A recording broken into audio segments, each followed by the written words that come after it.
Hi friends, ఎలా ఉన్నారు? బాగున్నారా?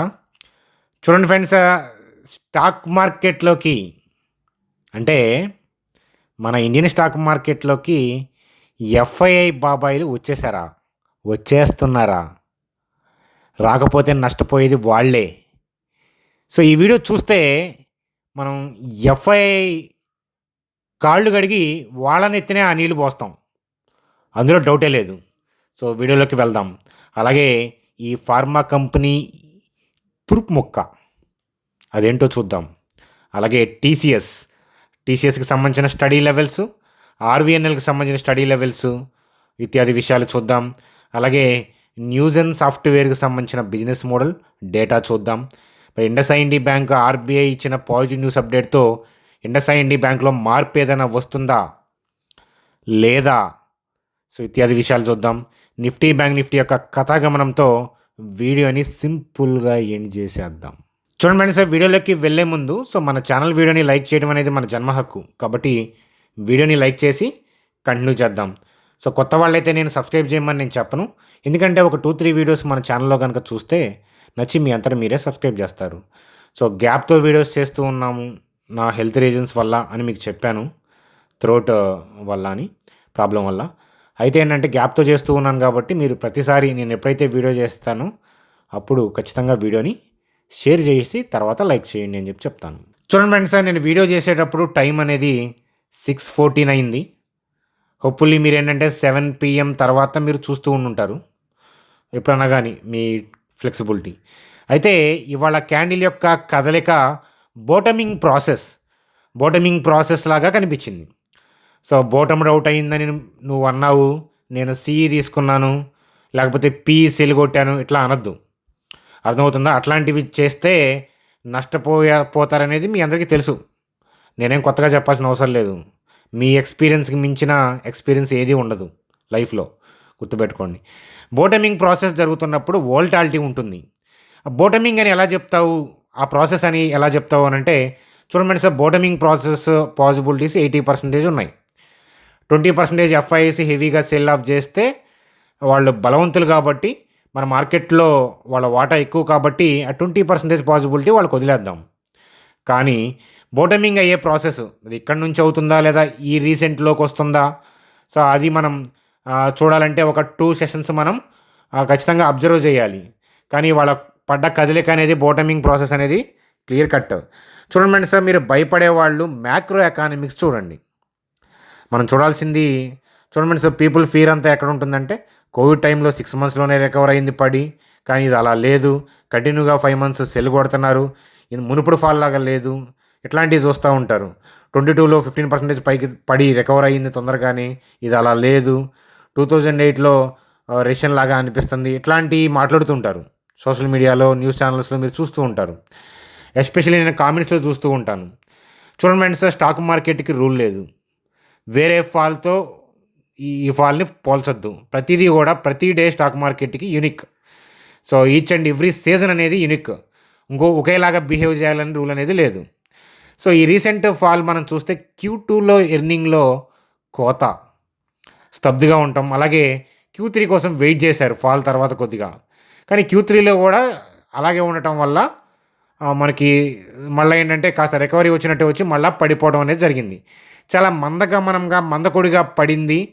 సో అందువల్ల ఏంటంటే చాలామంది ఇన్వెస్టర్స్కి విసుగు కలిగించుండొచ్చు. రీసెంట్ ఇయర్స్లో ఇన్వెస్ట్మెంట్ చేసిన వాళ్ళు, ఎస్పెషల్లీ 23 పీక్ కానీ 24లో కానీ ఇన్వెస్ట్మెంట్ చేసిన వాళ్ళకి అలా అనిపించుండొచ్చు, తప్పులేదు. కానీ స్టాక్ మార్కెట్లో ఎప్పటి నుంచో ఉన్న వాళ్ళకి 15-20% నిఫ్టీ ఇండెక్స్ పడటం టాప్ నుంచి సర్వసాధారణం, అది హెల్దీ అనేది ఎప్పటి నుంచో స్టాక్ మార్కెట్లో ఉన్న వాళ్ళకి తెలుసు. సో ఇండియన్ స్టాక్ మార్కెటే కాదు, మీరు ప్రపంచంలో ఎంత గొప్ప స్టాక్ మార్కెట్ తీసుకున్నా, ఒకవేళ ఇండియన్ స్టాక్ మార్కెట్ కన్నా ఇది గొప్పదని మీరు తీసుకున్నా, ఏ కంట్రీ ఇండెక్స్ అయినా సరే 15-20% పడకుండా ఎప్పుడు కూడా న్యూ హైస్కి వెళ్ళలేదు. అంటే మహా అయితే ఒక 2-3 years వెళ్ళి ఉండొచ్చు 15% పైగా కరెక్ట్ అవ్వకుండా, కానీ ఆ తర్వాత ఇయర్స్లో అయినా పడుతుంది. అది స్టాక్ మార్కెట్ యొక్క సహజ లక్షణం. ఒక కంట్రీ చూపించండి ఎవరన్నా ఇది 15% పైగా రీట్రేస్మెంట్ అవ్వకుండా, ప్రాఫిట్ బుకింగ్ అవ్వకుండా స్టాక్ మార్కెట్ కంటిన్యూగా పుట్టిన దగ్గర నుంచి ఆ కంట్రీ ఇండెక్స్ పెరుగుతూనే ఉంది అనేది చూపించండి. చూపిస్తే నేను చెప్తాను ఇండియన్ స్టాక్ మార్కెట్ గురించి, ఇండియన్ గవర్నమెంట్ గురించి మీరు చేస్తున్న కామెంట్స్ కరెక్టే అని ఒప్పుకుంటాను. కానీ ఇక్కడ నేను గవర్నమెంట్కి సపోర్ట్గా నేనేం మాట్లాడలేదు, ఎగైనెస్ట్ కూడా మనం కాదు. ఇక్కడ స్టాక్ మార్కెట్ పాయింట్ ఆఫ్ వ్యూలో చూస్తే మీరు కరెంట్ గవర్నమెంట్ని మీరు మార్చలేరు. కానీ మార్కెట్ పడ్డప్పుడల్లా గవర్నమెంట్ జోలికి వెళ్తున్నారంటే అది మీ పొలిటికల్ ఫీలింగ్ అది. సో దాన్ని స్టాక్ మార్కెట్తో ముడి పెట్టద్దు అని నేను మరొకసారి చెప్తాను. ఎందుకనంటే ఏ గవర్నమెంట్ ఉన్నప్పుడైనా స్టాక్ మార్కెట్ 15% పైగా పడింది ఇండియన్ స్టాక్ మార్కెట్ చరిత్ర చూస్తే. కాబట్టి ఏ గవర్నమెంట్ దాని నుంచి తప్పించుకోలేదు. అర్థమవుతుందా? చూడండి మేడం సార్, గవర్నమెంట్ చేస్తున్న స్టెప్స్ చూడండి. సిపిఐ 7 months లోబడిందా, కంట్రోల్కి వచ్చింది. అలాగే సిపిఐ కంట్రోల్కి రాకముందే రేట్ కట్టించి కాస్త సపోర్ట్ చేశారు. జీడిపి 13 monthsలో ఒక్కసారిగా మనకి గాడి తప్పినప్పుడు సిఆర్ఆర్ కట్ చేశారు. అలాగే బడ్జెట్లో ట్యాక్స్ పాయింట్ ఆఫ్ వ్యూలో పీపుల్ గొడవ చేస్తుంటే ట్యాక్స్ బెనిఫిట్ చేశారు. అయితే ఇవి అన్నీ ప్రోసు. కానీ ఈ గవర్నమెంట్ వచ్చిన తర్వాత లాంగ్ టర్మ్ క్యాపిటల్ గెయిన్ విధించారు 2017లో. అంతకుముందు long term capital gain tax ఉండేది కాదు. అలాగే షార్ట్ టర్మ్ క్యాపిటల్ గెయిన్ కూడా 2017లో పెంచారు. అలాగే మళ్ళీ ఇప్పుడు లాస్ట్ ఇయర్ మనం పెంచారు. ఇవన్నీ కూడా మనం చూసాము కదా. సో అయితే ఏంటంటే మనీ కలెక్ట్ చేయడం కోసం ఆ గవర్నమెంట్ తీసుకునే స్టెప్స్ అవి ఎవరికైనా కూడా తప్పదు. కంట్రీ గ్రో అవుతున్న కొద్దీ ట్యాక్సులు పెరుగుతూ ఉంటాయి. యుఎస్లో అయితే కనుక ఇంకా ఘోరంగా ఉంటాయి ట్యాక్సులు కదా. కాబట్టి ప్రోసు కాన్సు అవి మన చేతుల్లో లేవు. కానీ గవర్నమెంట్ సపోర్టింగ్గా, మ్యానుఫ్యాక్చరింగ్ సపోర్టింగ్గా తీసుకోవాల్సిన స్టెప్స్ తీసుకుంటుంది. అలాగే గ్రీన్ ఎనర్జీ, క్లీన్ ఎనర్జీకి లాస్ట్ బడ్జెట్ దాకా సపోర్ట్ చేశారు. ఈ బడ్జెట్లో రైల్వేకి, గ్రీన్ ఎనర్జీకి లేవు, ఏమీ నిధులు విధించలేదు. అందుకని మీకు ఆ స్టాక్స్లో బాగా కొత్త విధిస్తూ ఉన్నారు. కానీ ఆ స్టాక్స్ జోలికి జాగ్రత్తగా చూడండి, వాల్యుయేషన్స్ టూ మచ్లో ఉన్నాయని నేను లాస్ట్ ఇయర్ మొత్తుకుంటూ చెప్పాను మనం పెట్టినప్పుడల్లా. అంటే నేను అలా చెప్పినా కూడా స్టాక్స్ పెరుగుతాయి, దాన్ని చూసి నెగిటివ్గా మీరు అనుకుంటారు. కానీ మీకు కమింగ్ ఇయర్స్లో తేడా తెలుస్తుంది అని. ఎందుకనంటే చూడండి, మిడ్ క్యాప్స్ అయినా, స్మాల్ క్యాప్స్ అయినా, లార్జ్ క్యాప్స్ అయినా ఓవర్ వాల్యూల్లో ఉంటే అవి ఎప్పుడైనా ప్రీమియమ్స్ కట్ అవ్వక తప్పదు. ఇప్పుడు మిడ్ అండ్ స్మాల్ క్యాప్సే ఎక్కువ పడుతున్నాయి. చూడండి, జాగ్రత్తగా తెలివైన వాళ్ళు అయితే కనుక జాగ్రత్తగా మీరు స్టడీ చేసుకునేవన్నీ కూడా ఈ ఫాల్లో నేనైతే నా వ్యక్తిగతంగా చెప్తున్నాను. నేను బాగా స్టడీ చేసుకునే అంత మిడ్ అండ్ స్మాల్ క్యాప్స్ ఎక్కువ. ఎందుకని అంటే ఈ ఫాల్ డౌన్లో ఎక్కువగా బాగా డిప్ అయ్యాయి. ఎందుకనంటే లాస్ట్ 2 yearsలో బాగా ఓవర్ వాల్యూడ్ అయ్యి బాగా ఎక్కువ ప్రీమియంలో నడిచినవి కూడా అయ్యాయి. ఇప్పుడు మీరు large caps like Bajaj twins, HDFC bank, ICICI bank అట్లాంటివి ఏమైనా డిస్కౌంట్కి మార్కెట్లో దొరుకుతున్నాయా వెతుకుతున్నా టార్చ్ లైట్ వేసి. కానీ కొన్ని అదాని పోర్ట్స్, రిలయన్స్ అట్లా కొన్ని ఏంటంటే అలా ఇచ్చినవి మళ్ళీ ర్యాలీ అవుతున్నాయి. కాబట్టి మిడ్ అండ్ స్మాల్ క్యాప్స్లో ఎంతో కొంత స్టడీ చేసుకోవడానికి సరైన సమయంగా నేను చెప్తాను ఖచ్చితంగా. చూడండి ఫ్రెండ్స్, అలాగే నేను చెప్పొచ్చేది ఏంటంటే ఇవాళ క్యాండిల్ బోటమింగ్ ప్రాసెస్. కానీ బోటం అయిందని చెప్పి సిఈపీ జోలికి వెళ్ళొద్దు. ఎందుకంటే బోటమింగ్ ప్రాసెస్ అప్పుడు వోల్టాలిటీ ఉంటుంది. రేపు ఎల్లుండి మూవ్ కూడా చూసి బోటమింగా లేదా అనేది కన్ఫర్మేషన్ తీసుకుందాం. బోటమింగ్ అంటే ఊవెత్తిన ఎగబడేం పైకి వెళ్తుంది కదా ఒకేసారి. వోల్టాలిటీ డేస్ ఉంటాయి. ఎందుకంటే కారు టర్నింగ్ చేయాలి, మనం వెళ్తున్నాము విజయవాడ, సూర్యాపేట, మధ్యలో ఏదో పని పడి ఎవరో కాల్ చేశారు, మనం కోదాడ దగ్గర నుంచి యూటర్న్ చేయాలి. స్లో అయ్యి యూటర్న్ చేస్తాం కదా. అలాగే మార్కెట్ బోటమింగ్ ప్రాసెస్ అప్పుడు మనం ఏం తొందరపడాల్సిన అవసరం లేదు. బోటమింగ్ అప్పుడు వోల్టాలిటీ ఉంటుంది. అర్థమవుతుందా? అలాగే ఏంటంటే హెవీగా పడిపోతుందని కూడా అనిపిస్తుంది. కాబట్టి రేపు ఎల్లుండి చూసి మనం జడ్జ్ చేసుకుందాం. ఆ సిఈపీ వాళ్ళకి ఎప్పుడు తొందరే. సో వాళ్ళ బట్టి బేస్ చేసుకొని ఇక్కడ నేను అనాలిసిస్ అనేది, వ్యూ అనేది ఇవ్వట్లేదు. అలాగే ఎఫ్ఐఐ డేటాతో కూడా నాకు సంబంధం లేదు. ఎందుకంటే డిఐస్ అగ్రెసివ్గా బై చేయడానికి కారణం ఉంది. మ్యాక్రో ఎకనామిక్స్ బాగుంటే ఎఫ్ఐస్తో మనకు సంబంధం ఏంటి? స్టిల్ ఎఫ్ఐ బలంగా ఇంకా సెల్ ఆఫ్ చేయగలిగితే ఈ మార్కెట్ని కూడా, ఎందుకంటే మంత్లీ చార్ట్లో వాళ్ళ ఏరియా ఇది ఉంది కాబట్టి ఇటువైపు తెచ్చే ప్రయత్నం చేయొచ్చేమో. ఛాన్సెస్ 30% ఉన్నాయి. కానీ 100% మనం చెప్పలేము వాళ్ళ లెవెల్కి తెస్తారని. అయితే ఇన్ఫ్యాక్ట్ ఇక్కడ నుంచి కూడా కిందకి పడే ప్రయత్నం చేస్తే వాళ్ళ కాళ్ళు కడిగి వాళ్ళ నెత్తినే నీళ్ళు పోయాలి. ఎందుకని అంటే నిజంగా అంతకన్నా అదృష్టం ఏంటి? మ్యాక్రో ఎకానమిక్స్ బాగుండి ఇండియన్ స్టాక్ మార్కెట్ డిస్కౌంట్ అవుతుంటే పీపుల్ తిట్టుకుంటూ ఉంటున్నారంటే దాంట్లో డౌటే లేదు. వాళ్ళు 2024-25 ఇన్వెస్టర్స్ అంతే, beginners, pure beginners. Mostly 6 months కన్నా స్టాక్ మార్కెట్లో ఎక్స్పీరియన్స్ లేదు. 5 years మినిమం ఉంటేనే స్టాక్ మార్కెట్ వాట్ మీకు తెలుస్తుంది. అలాగే ఇన్వెస్ట్మెంట్ ఎప్పుడైనా సరే మీరు 6 years మినిమం అనుకుంటేనే స్టాక్ మార్కెట్లో ఇన్వెస్ట్మెంట్, లేకపోతే ఎఫ్డీకి వెళ్ళండి. చూడండి ఫ్రెండ్స్, నేను ఇప్పుడు దాకా చెప్పింది కరెక్ట్ అయితే లైక్ చేయండి. లేదు నేనేదో మిమ్మల్ని ఏదో ఆపరేట్ చేస్తున్నాను అని అనిపిస్తే కనుక అన్సబ్స్క్రైబ్ చేయండి. ఎందుకంటే రావాల్సిన టైం వస్తే వెతుక్కొని వచ్చి సబ్స్క్రైబ్ చేస్తారు మన ఛానల్, అందులో డౌటే లేదు. సో కాబట్టి బోటమింగ్ ప్రాసెస్లో ఉంది. ఆ volatility point of view move చూసి కరెక్ట్గా మూమెంట్ని క్యాప్చర్ చేస్తే 1000 పాయింట్స్ లెర్నింగ్ పాయింట్ ఆఫ్ వ్యూలో మంచి అబ్జర్వేషన్ మనం ఏంటంటే చూడొచ్చు. జాగ్రత్తగా ఉండండి, టెలిగ్రామ్ అప్డేటు ఇస్తాను అని చెప్తానమాట. సో మార్కెట్ బోటమింగ్ ప్రాసెస్లోనే ఉంది కాబట్టి బోటం అయింది అని అనుకోవద్దు అని చెప్తానన్నమాట. ఏదైనా వ్యూలో ఏదైనా తేడా ఉంటే నా వ్యూ చెప్తాను. నేను బోటం అయిందని చెప్పలేదు కదా, ఆన్ ది ప్రాసెస్ లాగా నాకు అనిపిస్తుందని చెప్తున్నాను. మీకేమనిపిస్తుందో కామెంట్ సెక్షన్లో కామెంట్ చేయొచ్చు అని చెప్తాను. 2-3 సెషన్స్ అబ్జర్వేషన్ అనేది చాలా చాలా మ్యాండేటరీ అని మరొకసారి చెప్తాను. చూడండి ఫ్రెండ్స్, స్టాక్ మార్కెట్లో 10,000తో కూడా ఇన్వెస్ట్మెంట్ చేసుకోవచ్చు. మీ మంత్లీ ఎక్స్పెండిచర్ వేస్ట్గా ఎక్స్పెండ్ చేసే ఉంటాయి కదా, ఆల్రెడీ చేసినవి ఏం చేయలేము. కమింగ్ 1 ఇయర్కి మంత్లీ ఎక్స్పెండిచరు సపోజ్ నాది 10,000 వేస్ట్గా ఖర్చు పెట్టే ఉన్నాయి అనుకోండి, అలాంటి వాటిని ఇట్లాంటి మార్కెట్లో నేను స్టడీ చేసుకుంటూ ఉంటాను. సో మీరు మీ ఫైనాన్షియల్ అడ్వైజర్ని కలిసి మీకు కూడా నచ్చితే ఏంటంటే ఇలాంటి సమయంలో మిడ్ అండ్ స్మాల్ క్యాప్స్ మీద బాగా డిస్కౌంట్ అయినాయి కాస్త ఫోకస్ చేసి రీసెర్చ్ అయినా చేసుకొని కొనుక్కోండి, లేదా మీ ఫైనాన్షియల్ అడ్వైజర్ కలిసి తను ఓకే అంటే కొనుక్కోండి. నేను ప్రతి దానికి ప్రోసు కాన్సు మాట్లాడుతుంటాను కాబట్టి వాటిని డైరెక్ట్ ఇన్వెస్ట్మెంట్స్గా బై సెల్ రికమెండేషన్గా ఎట్టి పరిస్థితుల్లో తీసుకోవద్దు. అలా తీసుకోవడం ఎట్టి పరిస్థితుల్లో కరెక్ట్ కాదు. సో మీలో ఎవరికైనా డీమ్యాట్ అకౌంట్ లేకపోతే ఇక్కడ ఏంజిల్ లింక్ ఇచ్చాను చూడండి. 10 minutesలో అకౌంట్ ఓపెన్ అవుతుంది. పర్ ట్రేడ్ 20 రూపీసే ఛార్జ్ చేస్తారు. అకౌంట్ ఓపెన్ అయిన తర్వాత ఐడిని మా టీం నెంబర్కి వాట్సాప్ చేయడం మాత్రం మర్చిపోవద్దు. ఏదైనా వెబినార్లు కండక్ట్ చేస్తున్నప్పుడు మీకు ఇన్ఫామ్ చేస్తాను. ఎడ్యుకేషనల్ గైడెన్స్ అనేది మనం ప్రొవైడ్ చేస్తూ ఉంటాం అప్పుడు. చూడండి మన ఆర్వీఎన్ఎల్ సో ప్రాఫిట్ బుకింగ్ హెవీగా జరిగింది. ఎందుకంటే ప్రీమియంలో నడిచింది. లాస్ట్ ఇయర్ బడ్జెట్లో వీటికి రైల్వేకి అలాట్ చేయడం వల్ల. కానీ లాస్ట్ ఇయరే మనం ఈ లెవెల్ డ్రా చేసాము, మీకు గుర్తుందో లేదో కానీ 309, 212. కానీ 600 ఆ లెవెల్లో ఉన్నప్పుడు 309, 212 దగ్గర లెవెల్ ఉంది అన్నప్పుడు మీకు నచ్చదు. కానీ అది ఇక్కడికి వచ్చింది. సో ఇంకా ఎక్కడ దాకా పడుతుంది మార్కెట్ అది చూస్తూ ఈ స్టాక్ ఇండివిజువల్గా, ఎందుకంటే మార్కెట్ రికవర్ అయినా ఇది రికవర్ అవ్వకపోవచ్చు కదా. ఎందుకంటే వాల్యుయేషన్స్ అన్నీ చూసి నేను కమింగ్ వీడియోస్లో చెప్తాను. చూడండి కరెక్ట్గా మనం లెవెల్ డ్రా చేసిన దగ్గర రియాక్షన్ చూస్తున్నారు, డే చార్ట్ చూస్తున్నారు కదా, ఆ లెవెల్ దగ్గరకు వస్తున్నప్పుడు అంటే ఇన్స్టిట్యూషన్స్ ఏరియాలోకి వచ్చింది.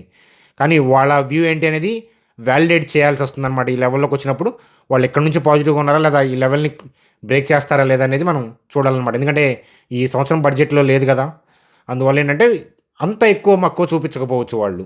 సో కాబట్టి అది మనం కూడా కన్సిడర్ చేసుకుంటూ ఉండాలి. చూడండి మన సార్ టీసీఎస్ యొక్క 10 years డేటా మనం చాలాసార్లు డిస్కస్ చేశాము. ఒకసారి స్టాకు ప్రైస్ టు ఎర్నింగ్ చూడండి 25లో ఉంది. టీసీఎస్ లాంటి కంపెనీ 25 PEలో వస్తుందని నేను కలను, కానీ రేరుగా వస్తుంటాయి అట్లాంటివి. చూడండి ఒకసారి చార్ట్ కూడా నేను టీసీఎస్ పలుమార్లు చూపించాను. యుఎస్ మార్కెట్లో అలజడి వల్ల పడుతున్నాయి చూడండి, అక్కడ కూడా ప్రాఫిట్ బుకింగే జరుగుతుంది. ట్రంప్ వల్ల కారణం టారిఫ్స్ భయము అయ్యి అంటున్నారు. కానీ చూడండి ఏ అయినా కూడా అలాంటివన్నీ కూడా టెంపరీ ఇష్యూవే. టారిఫ్ వేస్తే ఆ టారిఫ్ మీద బిజినెస్ చేస్తారు, వీళ్ళు వేస్తే అవతల కంట్రీ కూడా వస్తుంది టారిఫ్. ఇప్పుడు చూడండి యుఎస్ వాళ్ళు వేసారు, యూరోప్ వాళ్ళు, చైనా వాళ్ళు వేశారు కదా, అంతే అది. అప్పుడు రెండు సమానం అయిపోతుంది, అర్థమవుతుందా? సో వెనక ఉండే కదా. సో ఒక మా దగ్గర కందులు ఉన్నాయి, మీరు బియ్యం ఇవ్వండి, వడ్లు ఇచ్చి రేగ్గాయలు తీసుకోవటం ఇట్లాంటివి చూసే ఉంటారు మీలో కదా. అలాగే వస్తు మార్పిడి అంతే. ఇది కూడా వాళ్ళు ట్యాక్స్ ఇస్తే అవతల కంట్రీ కూడా చూస్తూ ఊరుకుంటారా ఏంటి? కాబట్టి చెల్లు అవుతుంది, రెండు కూడా గ్రో అవుతాయి. కాబట్టి ఏంటంటే ఇబ్బంది పడాల్సిన థింగ్ ఏం కాదు, అదంతా కూడా టెంపరీ. కానీ యుఎస్ మార్కెట్ బాగా పీక్లో ఉంది కాబట్టి ప్రాఫిట్ బుకింగ్ అవుతుంది. దానివల్ల టీసీఎస్ డిస్కౌంట్ అవుతుంది, కానీ టీసీఎస్కి ఇండివిజువల్గా ప్రాబ్లం లేదు. మన నిఫ్టీ రికవర్ అయితే ముందుగా రికవర్ అయ్యే స్టాక్స్లో టీసీఎస్ కూడా ఒకటి, ఆ విషయం గుర్తుపెట్టుకోండి. ఈ లెవెల్స్ చాలా జాగ్రత్తగా క్లోజ్గా స్టడీ చేయండి, అబ్జర్వ్ చేయండి అని చెప్తాను. ఆ తర్వాత మీ ఫైనాన్షియల్ అడ్వైజర్ ఇష్టం. చూడండి sir Newgen software so last 10 years data మనం చూసాం. దీని యొక్క బిజినెస్ మోడల్ అంటే subscription based business model. Recessions వచ్చిన ఎట్లాంటి కంపెనీ నష్టపోతుంది, ఎందుకంటే పే చేసి క్లయింట్ పే చేసి వాళ్ళ సర్వీస్ వాడాలి, ఇంకెందుకు నష్టపోతారు? మీ షాప్లో కిరాణా షాప్లో డబ్బులు ఇచ్చి మీరు ఐటెం తీసుకుంటున్నారు. ఇన్ జనరల్గా ఏంటంటే వాళ్ళు నష్టపోరు. మీరు అప్పు పెడతా ఉండి వాళ్ళు కూడా అప్పు తెచ్చుకుంటా ఉండి చేస్తూ ఉంటే నష్టపోతారు. అందువల్ల ఏంటంటే ఈ స్మాల్ క్యాప్ రాకెట్ 40% టాప్ నుంచి డిస్కౌంట్ అయ్యింది. మార్కెట్ రికవర్ అవ్వడం స్టార్ట్ అయితే ఎలాంటి స్టాక్స్ ఏంటంటే పైకి వెళ్ళిపోతాయి. కాబట్టి ఒకసారి అబ్జర్వ్ చేయమని చెప్తాను. చూడండి ఇక్కడ దాకా మీరు చూసారంటే నచ్చి ఉంటుంది, లైక్ చేయడం మర్చిపోవద్దు. అలాగే మీ అభిప్రాయాలు ఏదైనా ఉంటే కామెంట్ సెక్షన్లో కామెంట్ చేయండి. సో IndusInd బ్యాంక్ గురించి చెప్పాలి అని అంటే ఆర్బీఐ క్లారిటీ ఇచ్చింది. బ్యాంక్ పాయింట్ ఆఫ్ వ్యూలో ప్రాబ్లం ఏం లేదు, బ్యాంకు చాలా స్టాండర్డ్గా ఉంది, డిపాజిటర్స్ ఆందోళన చెందాల్సిన అవసరం లేదని ఆల్రెడీ మనం కూడా డిస్కస్ చేసుకున్నాం. అక్కడ ఇష్యూ అనేది డెరివేటివ్స్కి సంబంధించి ఇది ఒక 2 క్వార్టర్ల ఆపరేటింగ్ ప్రాఫిట్ కాస్త ఇబ్బంది పడుతుంది. ఆపరేటింగ్ ప్రాఫిట్‌తో మనీ అడ్జస్ట్ చేయాల్సి వస్తుంది కంపెనీ. అది కూడా కంపెనీ వాళ్ళే ఇంటర్నల్ ఇష్యూ అని వాళ్ళే ఐడెంటిఫై చేశారు. అది ఆర్‌బీఐ ఐడెంటిఫై చేసింది కాదు. అంటే మేనేజ్మెంట్ హానెస్ట్‌నెస్ మీరు తెలుసుకోవచ్చు. కానీ ఇట్లాంటి ఎతికితే చాలా బ్యాంక్స్‌లో ఉంటాయి. సో అయితే లెవెల్ అయితే గనక మీకు ఆల్రెడీ చెప్పాను. చాలా సార్లు డిస్కస్ చేశాను. 595, 486 దగ్గర ఉంది. అక్కడ దాకా వచ్చి ర్యాలీ అవుతుందా? రాకుండా ర్యాలీ అవుతుందా? అనేది రన్నింగ్‌లో చూడాలి. అది కరెక్ట్‌గా మనం చెప్పలేము. కాబట్టి సో మీరేం చేస్తారంటే మీలో సగం మంది లేకపోతే మీలో ఏంటంటే కొంతమంది సగం ఇక్కడ చూడండి, సగం ఇక్కడ చూడండి. జాగ్రత్తగా అబ్జర్వ్ చేయండి. అలాగే కొంతమంది ఏం చేస్తారు, ఈ లెవెల్ కోసం సగం మంది వెయిట్ చేయండి. ఈ లెవెల్ కోసం ఏంటంటే అక్కడ నుంచే సగం మంది స్టడీ చేయండి. అలా చేస్తే ఏమవుతుంది, మిస్ అయ్యే ప్రమాదం కూడా ఉంటుంది. అదనమాట. సో ఇవాళ మా ఫ్యామిలీ మెంబర్స్ ఏం చేశారంటే సగం చాలా జాగ్రత్తగా అబ్జర్వ్ చేశారు. అయితే ఇంకా పడచ్చు లేదా వెళ్ళొచ్చు అని అనిపించిందంట వాళ్ళకి కూడా. అందుకని కొద్దిగా ఈ లెవెల్ కోసం చూస్తున్నారు. అలాగే ఇక్కడ కూడా స్టడీ చేసుకున్నారు. సో వాళ్ళ ఇష్టం అనమాట అది. వాళ్ళ వాళ్ళ ఇష్టం. చూడండి సార్, తురుపు మొక్క లాంటి ఫార్మా కంపెనీ గురించి చూసే ముందు బ్యాంక్ నిఫ్టీ కూడా ఏంటంటే గ్యాప్ అప్తో మంచిగానే ఉంది. సో మరి రేపు ఎల్లుండి చూసి మనం ఈ బాటమింగ్ ప్రాసెస్ కరెక్టేనా లేదా ఏదైనా మాయ చేస్తున్నారా అనేది మనం జడ్జ్ చేద్దాం. హోప్ఫుల్లీ మనకి 7 month లో సిపిఐ డేటా ఉంది కాబట్టి కమింగ్ ఎంపీసీ మీటింగ్లో రేట్ కట్స్ ఉంటాయి. వీటన్నిటిని ఊహించేసి మార్కెట్లో హెవీగా బయింగ్ అనేది జరుగుతుంది. ఈ అవకాశాన్ని నాకు తెలిసి ఇప్పుడు ఈ మూమెంట్లో అకౌంట్లో క్రియేట్ చేసిన లేకుండా ఈ మూమెంట్లో వేస్ట్ మనీతో ఎంతో కొంత ఇన్వెస్ట్మెంట్ స్టడీ పాయింట్ ఆఫ్ వ్యూలో అబ్జర్వ్ చేయకుండా ఉండేవాళ్ళు వాళ్ళ బాధ. వాళ్ళు ఏం చేస్తారంటే వాళ్ళు కూడా ఉంటారు. వాళ్ళు ఏం చేస్తారంటే హయ్యర్ లెవెల్లోకి వెళ్ళినాక మళ్ళీ కొంటారు. ఇప్పుడు స్టడీ చేయకపోవడం అనేది వాళ్ళ మిస్టేకు. హయ్యర్ లెవెల్లో స్టడీ చేయడం మళ్ళీ మిస్టేకు. చాలామంది ఈ సైకిల్ రిపీట్ చేస్తూ ఉంటారు. వాళ్ళకి అలవాటు అది. కాబట్టి నాకేం అలవాటు అనేది మీకు తెలుసు. మీరు లాస్ట్ 5 years మన ఛానల్ చూస్తే పడ్డప్పుడు తప్ప మనం ఎక్కువగా స్టాక్స్ గురించి మనం మాట్లాడము. లెవెల్స్ ఎప్పుడైనా టెంపరీ ఇష్యూస్ ద్వారా స్టాక్స్ పడ్డప్పుడు వాటి గురించి డిస్కస్ చేస్తూ ఉంటాను. నార్మల్ మార్కెట్ టైంలో ఏంటంటే ఇది బ్రేక్అవుట్ వచ్చింది, ఆర్వీఎన్ఎల్, సోజలాను, రైల్వే స్టాక్స్, కేపీఐ ఎనర్జీ మిమ్మల్ని ఎప్పుడు రెచ్చగొట్టలేను 24లో. జాగ్రత్త అనే చెప్పాను. ఎందుకనంటే ఇలాంటి పరిస్థితులు ఉంటాయి. ఈచ్ సెక్టారు గ్రో అవ్వదు స్టాక్ మార్కెట్లో. ప్లస్ మనం కొంటున్నాం కాదు, ఎక్కడ కొంటున్నాం అనేది చూసుకోవాలి. వాల్యుయేషన్ ఏంటనేది మనకు వాల్యుయేషన్ ఎక్కువ ఉందని మనం వదిలేసినా అది పైకి వెళ్ళకూడదని రూల్ ఏం లేదు. అది మనకు అనవసరం. ఇట్లా ఆలోచిస్తాను నేనైతే. అదనమాట కదా. మీరు ఎట్లా అనేది మీ ఫైనాన్షియల్ అడ్వైజర్ని కలవండి అని చెప్తాను. బ్యాంక్ నిఫ్టీ గురించి కూడా అబ్జర్వ్ చేద్దాం. మూవ్మెంట్ అయితే బాగానే ఉంది. బాటమింగ్ ప్రాసెస్ అని నాకు అనిపిస్తుంది. మీకేమనిపిస్తుందో చూడండి. సార్, తురుపు మొక్క లాంటి ఫార్మా కంపెనీ నాట్కో ఫార్మా 7 PEలో ఉంది. పీజీ రేషియో అండర్లో ఉంది. లాస్ట్ 10 years డేటా నేను చాలాసార్లు ఎక్స్ప్లెయిన్ చేశాను. అస్తమానం ఇట్లా రాదు. క్వార్టర్లీ రిజల్ట్స్ ఏంటంటే ఈ కంపెనీకి అలవాటు సడన్గా షాక్ ఇస్తే ఏదో క్వార్టర్లీ రిజల్ట్స్. దాంతో ఏంటంటే స్టాకు ఎక్కువ డిప్ అవుతుంది. నిఫ్టీ డిప్తో పాటు ఈ క్వార్టర్లీ రిజల్ట్స్ బాగా డీవియేషన్ ఉండటం వల్ల డిప్ అయింది. కానీ ఇట్లాంటివి ఈ స్టాక్ హిస్టరీలో ఉన్నాయి. కానీ దాని తర్వాత రికవర్ కూడా అయ్యాయి. సో కానీ హిస్టరీ రిపీట్ అవ్వాలని రూల్ లేదు. ప్రోసు కాన్స్ నేను చెప్పాను. ఒకసారి మీ ఫైనాన్షియల్ అడ్వైజర్ని కలిసి ఒకసారి నేను చెప్పిన పాయింట్లు తను చెప్పిన పాయింట్లో ఒకసారి డిస్కస్ చేయండి. మీరు కూడా రీసెర్చ్ చేయండి. మీకు ఏం చేయాలో మీకే తెలుస్తుంది అని చెప్పి చెప్తాను. సో అది ఫ్రెండ్స్, మనకి సింపుల్ వీడియో. మనం మీ అభిప్రాయాలు కామెంట్ సెక్షన్లో తెలియజేయండి. మళ్ళీ వీలున్నప్పుడల్లా వీడియోస్ ద్వారా మిమ్మల్ని పలకరిస్తాను. సో ఇప్పుడు ఈ మార్కెట్లో ఎఫ్ఐఎస్ కనుక సెల్ చేస్తే వాళ్ళ కాళ్ళు కడిగి వాళ్ళ నెత్తినే పోయాలి. డిఏఎస్ యొక్క కాళ్ళు పాలతో కడిగి సో వాళ్ళ నెత్తిన పోయాలి. సో ఎందుకనంటే మనకేంటంటే అవకాశాన్ని ఇచ్చేది ఎఫ్ఐఐస్, మన మార్కెట్ని సపోర్ట్ చేసేది డిఐఎస్.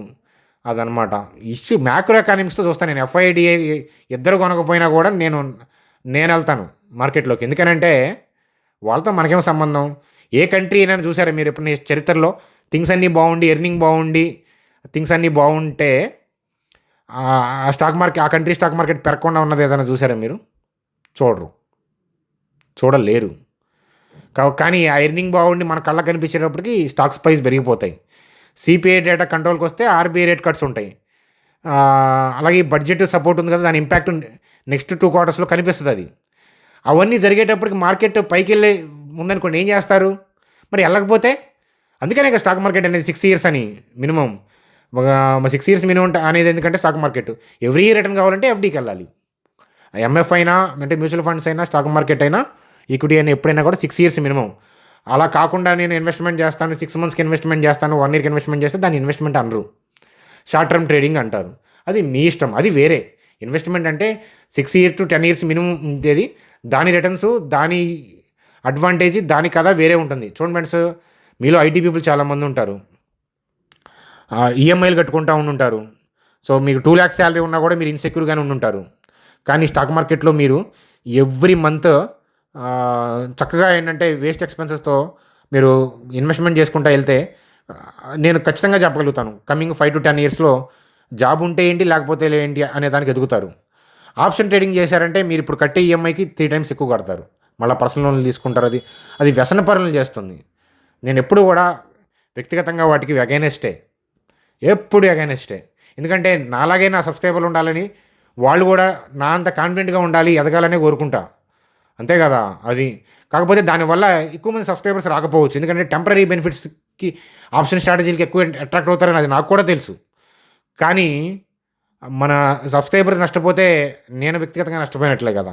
అందుకని నెట్టి పరిస్థితి అట్లాంటి నేను చెప్పను. ఏదైనా F&O మూవ్మెంట్ చూసినా, చెప్పిన మూమెంట్ మార్కెట్ బాగున్నప్పుడు అది కూడా వద్దనే చెప్తూనే నేను చెప్తూ ఉంటాను. ఎందుకని, అది కూడా ఏంటి, మీకు ఏదైనా హెల్ప్ అవుతుందనే పాయింట్ ఆఫ్ వ్యూలో ఎడ్యుకేషన్ గైడెన్స్ ఇస్తూ ఉంటాను అదనమాట. కానీ వ్యక్తిగతంగా ఎప్పుడు డెరివేటివ్స్కి నేను అగైనెస్టే. ఈక్విటీ మార్కెట్ మిమ్మల్ని ఎప్పుడు కూడా ఒక 4 మెట్లు పైన కూర్చోబెడుతుంది, అందులో డౌటే లేదు. కాదే స్లోగా కూర్చోబెడుతుంది. తెలుసు కదా, డైలాగులు వినుంటారు కదా, భాస్కర్ సినిమాలో ఒకేసారి వచ్చి పడిన డబ్బు, అదే డైలాగ్ నాకు సరిగ్గా గుర్తులేదు. ఇమీడియట్గా వచ్చిన డబ్బు మన ఎప్పటికైనా ముంచుతుంది. సో అదనమాట కదా. Bye friends.